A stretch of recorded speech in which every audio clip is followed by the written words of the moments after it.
Hi there, and welcome back to another Papetti Math YouTube video tutorial, where I'm going to be teaching you, yes you, Algebra 1. And in this video, we're going to finish up our lesson on equivalent exponential expressions, which is lesson 3 in chapter 5 of your workbook. But if you don't have a workbook, I'm glad to have you here just watching the tutorial. More information on the workbook in the description below. Anyway, let's get into exercise number 5. Eric and Layla are studying the outbreak of a virus. Eric determines the function f of t equals 16 times 4 to the t that could measure the number of cases of the virus f of t over a period of t weeks. Layla finds the function g of t is equal to 4 to the t plus 2 could measure the number of cases of the virus g of t over a period of t weeks.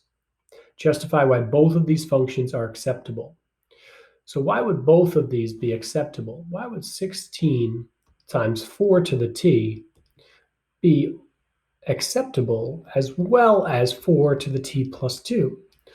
Well, it's probably getting at the fact that these are going to be the same as each other. So let's go ahead and let's try to figure out how these two are the same. Well, 16 looks like it can be rewritten as 4 to the second power times 4 to the t power is equal to 4 to the t plus 2 power. And now, if you're looking at 4 to the second times 4 to the t, this is actually the product rule that you learned in lesson 1.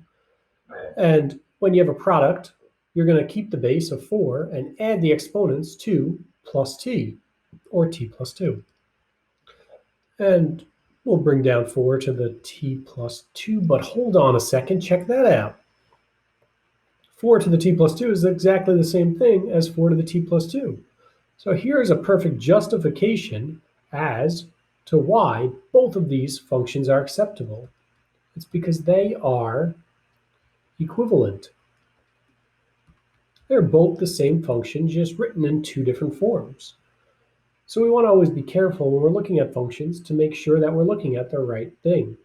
And if they are, in fact, the same, that just shows that there are multiple ways of writing the same function, especially when it comes to exponential functions, which we're going to start looking at in the next lesson, in lesson 4.